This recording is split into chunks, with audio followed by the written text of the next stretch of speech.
Bismillahirrahmanirrahim. Bir müddət öncə yadınızdadırsa, Türkiyə şəhərlərində Azərbaycan bayrağına hörmətsizlik telekanallarda, internetdə, sosial şəbəkələrdə paylaşıldı.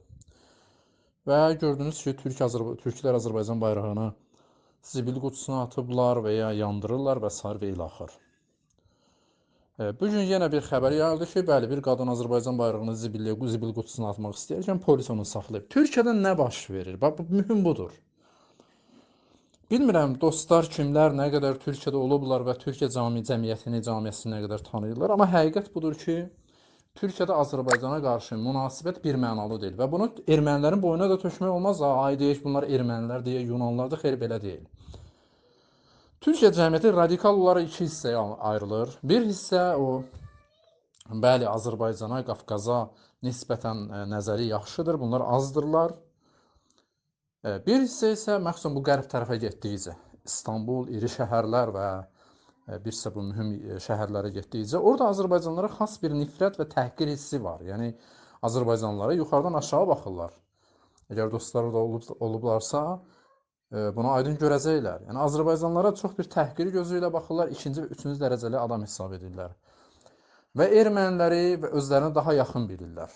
Bunlar adətən daha o özlərini mədəni bilən, daha o, yəni Türkiyənin qaymaqlarıdır. Türkiyənin qaymağı, biz bunu özümüz də müşahidə etmişik Türkiyədə olanda və çox təəccüblü idi bizim üçün ki, bu proses niyə bu cəmiyyətdə baş verir? Amma son dövrdə bu hakimiyyət, Erdoğan hakimiyyəti iş başına keçəndən sonra belə qərar alındı ki, Türkiyənin nüfuzunu şərqə doğru genişləndirmək lazımdır və Qafqazda bunun qapısı Azərbaycandır. Ona görə Azərbaycan sevərlik artistliyini etməyə başladılar və təbiidir ki, hakimiyyətin siyasəti budur. Bir dəstə adamı özündən həmrəy edə bilib. Amma bu Türkiyə cəmiyyətinin 30-40%-dən artıq deyil. Əksər faiz, 60-70% isə Azərbaycanlılara münasibəti ya pisdir, ya da təhqiramiz. Azərbaycanlıları insan yerinə qoymurlar və yəni mümkündür bu sadəcə indi müvəqqəti olaraq Azərbaycana qardaşım deyirlərsə, yaxud məsələn film düzəldirlər də, göy gizli kameradır, qabaqcadan razılaşırlar. Oy, sən Azərbaycan bayrağına hörmətsizlik etdin. Məsələn, Türkiyədə belə, bu oyundur. Bu bizim cəmiyyətin beynini yumaq üçündür, yəni Türkiyə kölə etmək üçündür. Həqiqətdə Türkiyə cəmiyyətində Azərbaycana qarşı münasibət demirik pisdir, amma bir mənalı deyil. Bir mənalı deyil, bir dəstə çox pis və mənfi fikirdədir. Bir hissə ortadır, onlar üçün əhəmiyyəti yoxdur. Amma bunların içində bəziləri həmin o siyasəti, işğalçılıq siyasətini şərqə aparmaq üçün Qafqazın qapısı olaraq Azərbaycanı görürlər və bir sıra ittifaq məsələlər var, müştərək məsələlər var, dildir, digər məsələlər. Bunun üstündə istəyirlər diqqətini yığıb bu işğalçılıq siyasətini Azərbaycandan başlasınlar. Bir hissədə yox, var, bəzilərdə var, mümkündür, yaxşı nəzərləri, müsbət nəzərləri olsun. Bax, Türkiyədə belə bir vəziyyətdir. Yəni, biz eyforiya halında olmayaq ki, Türk qardaşlarımız, xeyr, bu müvəqqətidir.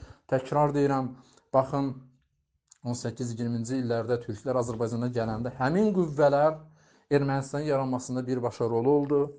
Əvvəl fikirləşdilər Gümrü Ermənistanın paytaxtı olsun, sonra həmin Tələət Paşa, Ənvər Paşa, bu şəxslər dedilər, yox, 80-90% müsəlmanlardan, Azərbaycanlılardan olan İrəvanı verdilər ermənilərə, onu paytaxt etdilər. Atatürk də ki, Lenindən cicibacı idilər, canqardaş idilər. Yəni, belə bir vəziyyət idi. Gedin tarixi açın, oxuyun. Əgər bu cür skriptik yanaşa bilərsiniz, deyə bilərsiniz, bu yalandır, düzdür. Açın, oxuyun, baxın, axtarın, araşdırın, görün vəziyyət necə olub.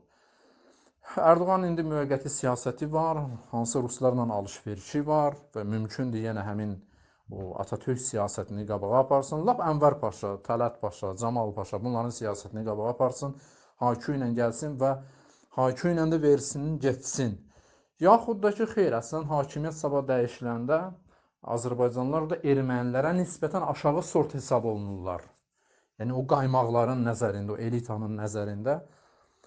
Yenə deyirəm, dostlar bu məsələni də araşdırsınlar. Türkiyədə yaşayanlar da maraqlı idi fikirləri və mən həqiqətdə bunu gördüm və mütaliəm, müşahidəm bunu imkan verir deməyə.